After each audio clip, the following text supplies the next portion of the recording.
Hello guys, and I think we're all gonna like this weekly update because it is full of Russian failures and losses, and not just on the front lines but literally everywhere. Starting from the collapsing Russian economy, sanctions against Gazprom, ruble prices that keep falling, and finishing with Bashar Assad escaping from Russia backed up Syria to Moscow, where Putin does not have any money or powers to return him back. And brave people of Georgia stand against fake pro-Russian government and their desire to change the constitution. I am sure they will protect the democratic European future, and Ukrainian people stand firm with them. And we kept demilitarizing the evil empire with precise strikes on their military objects, starting from 2 air bases, one in Kursk, another one in the temporarily occupied Crimea. Lots of Russian air defense systems were destroyed this week, which actually promises something good coming in the following. We've neutralized a military plant in Kaluga that was responsible for the production of various radio location systems for the Russian missiles, and -1 big oil depot in Rostov region. So let's discuss all of these important events on our way to defeat and demilitarize Russia from an ordinary Ukrainian perspective.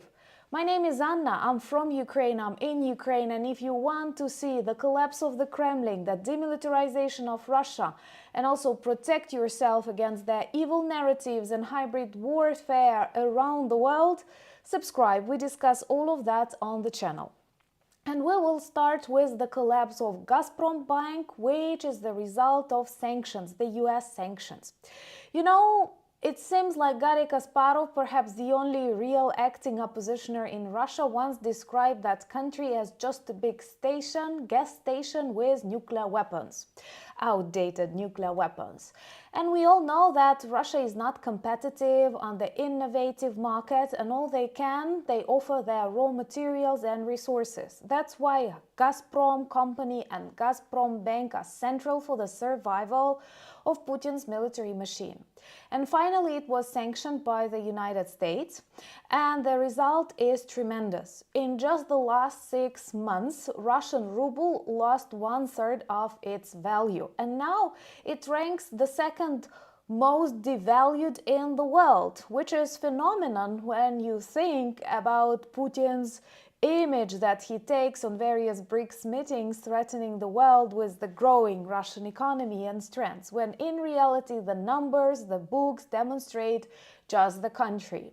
For example, the price of one share of Gazprom is approximately $1.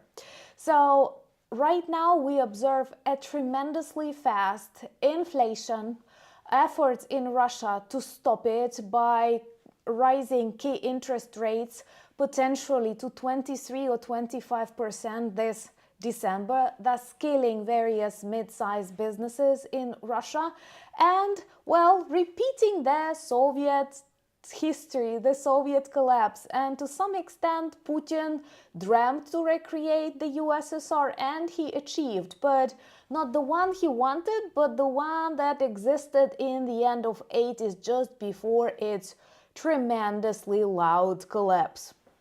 So there is no need to name the price of ruble in comparison to dollar because it keeps falling. Russia tries to prevent it by halting currency buying until 2025, so they may not show up prices, but we all know the records were broken, and sometimes in Moscow you could see that $1 is 118 rubles. And in Russia they do measure everything with dollars, despite showing off they are totally anti-Western. So that's insane, and it definitely tells us that on the black market the prices can be even worse as people panic, as people start taking away money from the banks, thus causing more troubles for the Russian economy, and try to exchange them to the rotting dollars and euros, thus like killing Russian economy. Well, I totally support them in this panic. You have to panic if you live in Russia.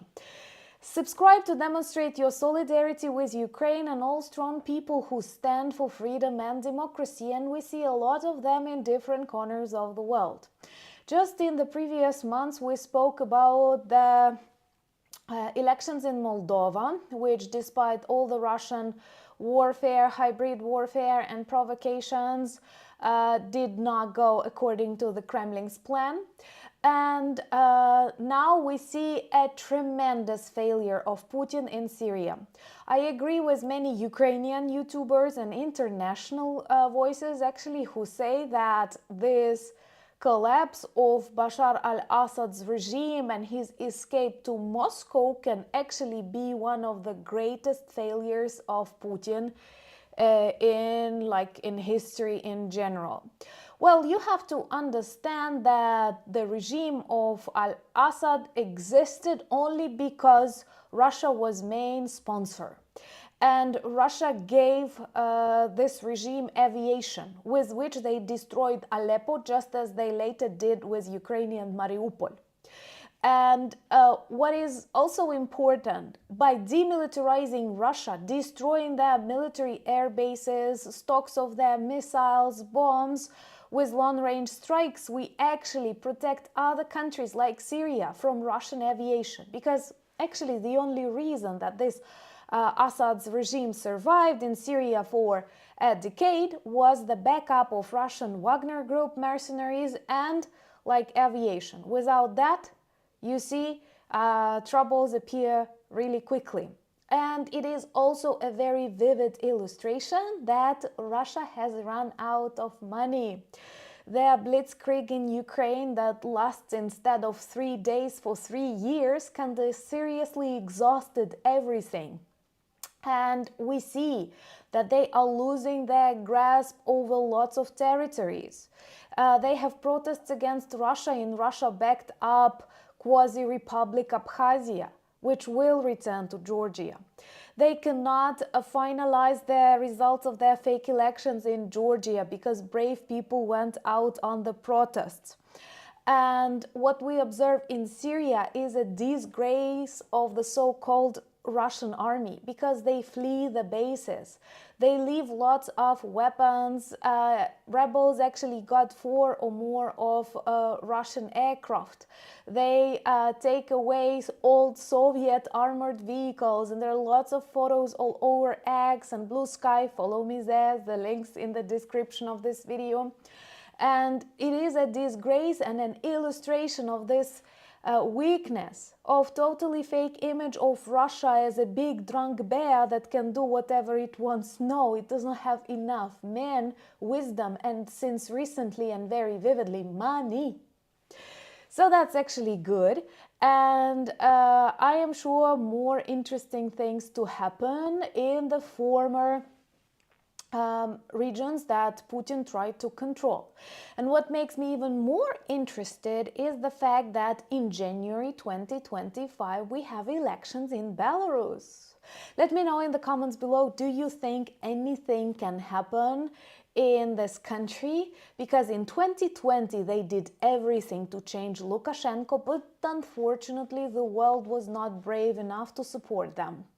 We should, because just have a look at Georgia and please tell this to anyone who doubts. If we want peace, security in this very big actually part of the world, we need to defeat and demilitarize Russia, because it is the reason of all problems, conflicts, wars, deaths and destructions here. If you take away the factor of Russia, you don't have any problems with Ukraine, with Georgia, with Moldova, with the Baltics. Literally, we can negotiate, we can discuss, we can strengthen each other. Russia is the problem. Russia is the bully. You know, previously people compared Russia to a hooligan, but as for me, this is a too soft term to describe a serious murderer. So ask countries that border with Russia, what do they want? Defeat and demilitarization. Subscribe and please share the videos on your social media platforms. This helps to spread more information about dangerous Russian hybrid wars, including in your societies, and of course to remind people about the bravery and resilience of all those nations, not just Ukrainians, who stand against Russian imperialism. And what we observe right now in Georgia is heroism, and it actually reminds me greatly Maidan, our revolution of dignity back in 2013, 2014.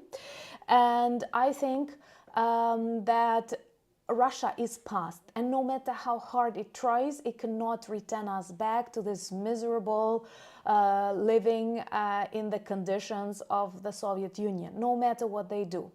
But with your support, actually more good people can survive in my country, in Georgia, in other countries, and thus I think the planet will be a better place because they will be working, they will be studying, they will be eating and traveling.